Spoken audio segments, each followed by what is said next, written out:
Good morning, good afternoon, good evening, whatever time you're watching this. Welcome to the Redhead Rumble YouTube channel. My name's Jack, your host, and we are indeed back in the kitchen. This weekend sees Jack Catterall facing Arnold Barbosa at the Co-op Arena in Manchester, otherwise known as our favourite place, Harper Hay. If you don't know, get to know. It's an interim title fight for the WBO super lightweight title. I'll make my feelings clear on that fight once I've gone through the undercard, because that's what we're going to go through now. Overall feelings towards it straight away. It should be a good night in Manchester. Let's see if he beats Frank Warren's card from last week. It's all on DAZN because that's where every bit of boxing is nowadays. There's a show afterwards, a Golden Boy show, that we'll dip into a little bit as well. However, I'll be honest with you, we're going to talk about Reece Bellotti's fight, we're going to talk about Jazza Dickens' fight, we're going to talk about the 4 fighters that don't actually have a listed opponent on the Matchroom website. That is naughty, naughty Matchroom. Let us know who they're fighting. Anyway, let's get on with the show. So straight away in Manchester on Saturday night, what have we got coming up on this Matchroom show on DAZN? We have 4 fighters who are on the come up, basically. They're all prospects. They're all making their way through the ranks. They look like they're getting the chance off Eddie in Matchroom. We've got Akib Fiaz, Alfie Middlemiss, Conor Tudsbury, and we've also got Will Crawler on the card. Now, we're a bit Manchester orientated, which you'll see with the other fights. However, we're not listing opponents. And listen, we know what sort of stage they're in their career. It's early. Conor Tudsbury's making his pro debut, so I'm expecting a blowout. It should be a blowout. It's probably a 4-rounder. Will Crawler, Manchester zone. I'm expecting him to blow out his opponent as well, because his record's starting to look a little bit tasty, a bit nice. Akib Fiaz, he's got that 1 defeat on his record, but again, it's like 10-1, 11-1. I'm expecting him to have a nice easy little comeback fight before he goes on to bigger and better things. And Alfie Middlemiss, I'll be honest, I'd never heard of him, never seen him. So let's wait and see. Anyway, let's see how that show starts out. It's going to be 4-rounders, 6-rounders. It's not going to be the most entertaining thing. The arena's not going to be full up. So I'm expecting all 4 of the named fighters to win, come through with flying colours. And then when we get to the post-prelims aspect of the show, I'm expecting a bit more of a competition or competitive edge. More chances of the away fighter picking up the victory. So let's move on. Right, so post-prelims, I'm pretty sure the first fight on is Zelfa Barrett versus Jazza Dickens. Now, if you don't know who Jazza Dickens is or Zelfa Barrett, just know it's Manchester versus Liverpool. Jazza's 35. He's done a lot in his career. He's had a bit of a tough career, always coming up on the shows, looking around that British title, constantly fighting his heart out. He had some barnstormers with Lee McGregor in a tournament a few years ago, and it was unbelievable, the amount that he must have put his body through just to even get there.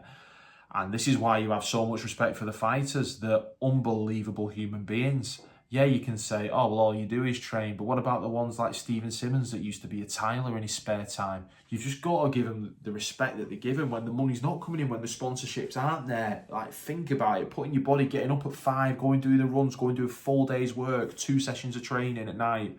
It's ridiculous. So, yeah, these guys are going to have a mint fight. It's going to be a great fight. Eddie knows it.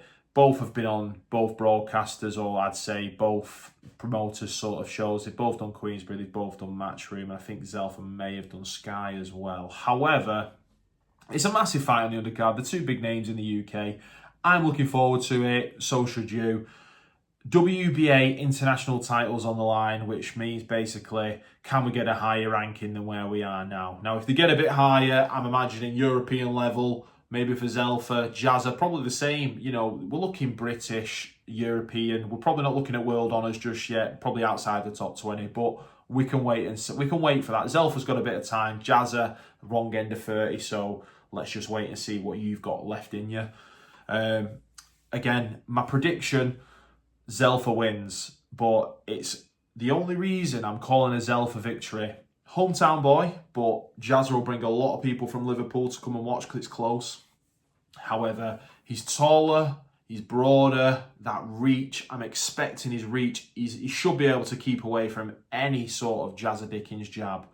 The only way that Jazza could probably win rounds is going to have to be that tough old rugged inside fighter because he's quite small. Come inside, throw an over, an overhook, maybe a couple in the body first of all, cover your head. It's going to be a real tricky fight. Basically, the styles aren't made for the fight. It's big v small, so if big decides to keep small away from him, it's going to be 12 rounds of that. But I'm going Zell for win. Let's see how we get on though later down the line. You never know, Jazza might turn up, roll the clock back, 35 years of age.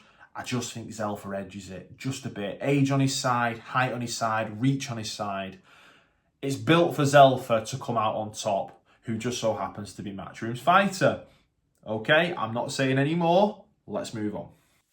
The next fight we've got on the post-prelims or the undercard is Pat McCormack versus Robbie Davis Jr. Now, a little bit like the last fight we discussed, Zelfa and Jazza, Robbie Davis Jr., 35, been there, done it all, been a European champion. Every fight he's been on a bit of a good run, but every fight I see him in, he's been injured. All on the big stage, he's always just got injured. He's had a freak injury or something's happened to him. He's been really unlucky in his career, but he's done a lot as well, and that goes without saying. And for 35 years of age, I think he can be happy. But again, we're looking at that end of the career when we're not going to see him probably go for a world title run that will take him 4 years, because by that time he'll be 39, he'll be out of the sport, he'll be coaching. Pat McCormack though, Newcastle, Mackham, well that's Sunderland actually, sorry Pat, Sunderland. I'm expecting big things. He's blown everyone out of the water. Robbie Davis Jr., Eddie Hearn and Matchroom have said, there's a plate, there he is. Pat McCormack, you're 6 and 4 KOs. Knock him out, knock him sparko, send him packing, because that's the trick, and that's what they're starting to do with these fighters. My opinion, we're setting up Robbie Davis Jr. for a loss in this one. I'm hoping that he can do something, make it a bit more of a bigger fight, but Pat McCormack should breeze through here. He's a monster. Robbie, greatest of respect, though. Greatest of respect. On to the next one.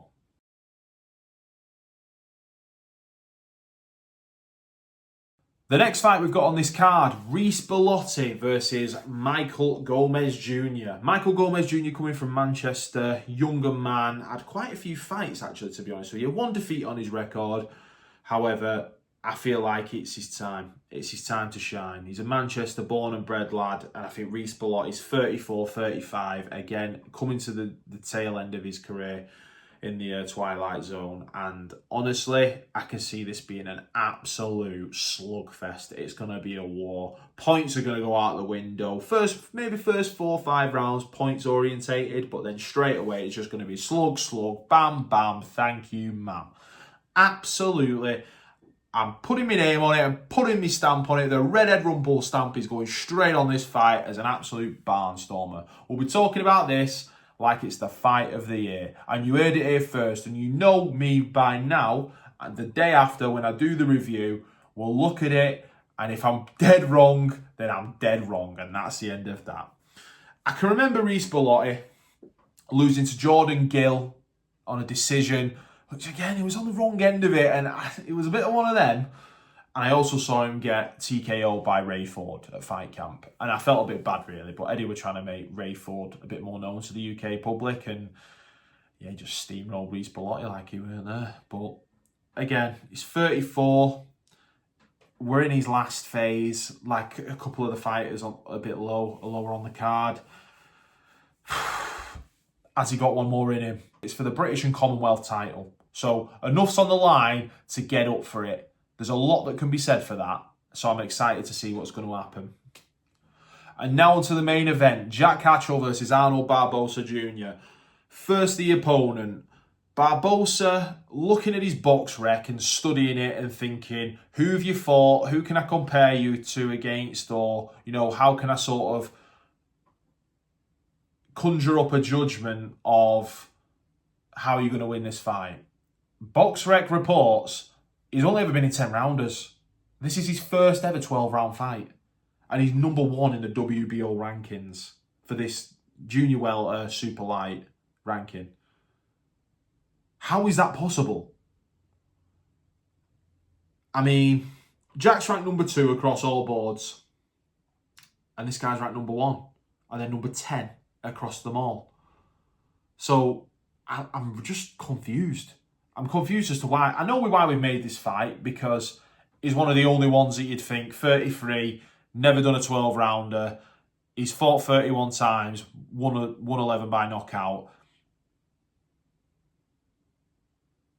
What we're thinking, he's a points man. So Jack's going to be able to batter the living shit out of him. And then we'll see what happens at the end of it. Jack Catterall's been a boogeyman for years. Ever since people have seen what he did to Josh Taylor and Prograis now, they're like, yeah, I'm not about that. Tiafimo's sitting pretty on top going, yeah, I ain't about that. Not a chance. Not a chance in hell. I'd rather have Richardson Hitchens, who is a good fighter, or I'll take the step up and fight Boots Ennis.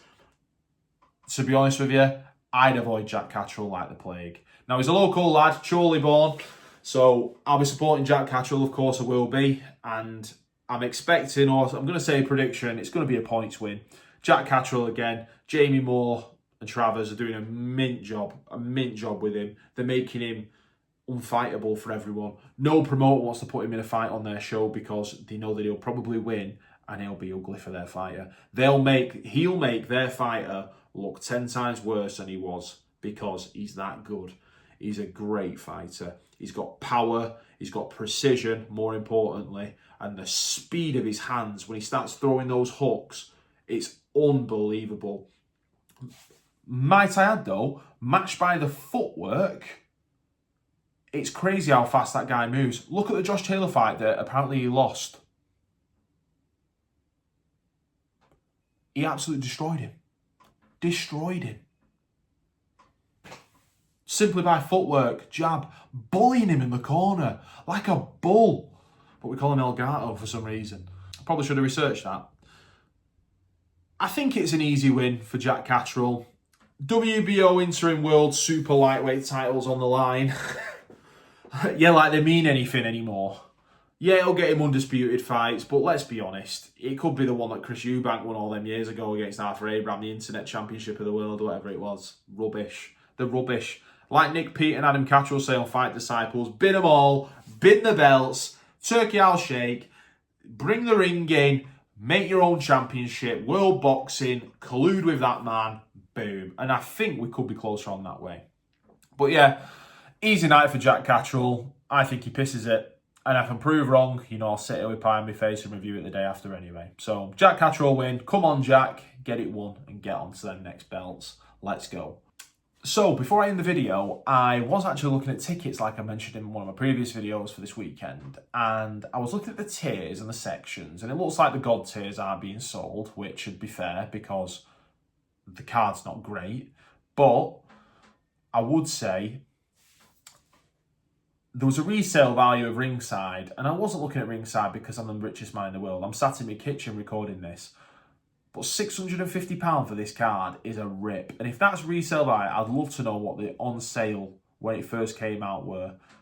It's disgrace. £650. Make ringside accessible for fans as well. Because I remember all those years ago going to Leeds to watch Dave White Rhino Allen against Dillian White. Now, imagine that on an undercard of a Josh Warrington fight, and I can't even remember the guy he boxed. I was that focused on the White Rhino.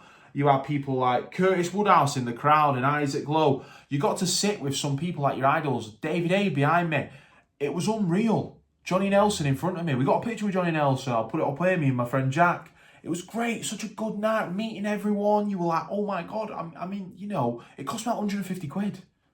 In what world are we charging £650 for that privilege now? I know you've got to make money, but you've got the Saudis help now. You're coming doing this. You're putting Jack against some guy that's got a padded record up the ranks and he's winning by split decisions and somehow just nudging points up all the time. I'll be honest with you, I was a bit upset when I looked at it because I'd have loved to have done it. I'd have loved to have took the channel there as well. But sadly, I can't. So I'll be watching it in the comfort of my own home. Sorry, Eddie. Sorry, Matchroom. And that, by the way, can I just add, that's not That's not a sting on Matchroom, because a lot of people are doing it now. It's like a UFC model. You look at the Sphere part, the cost of going to the Sphere. It was like $5,000 for a ticket.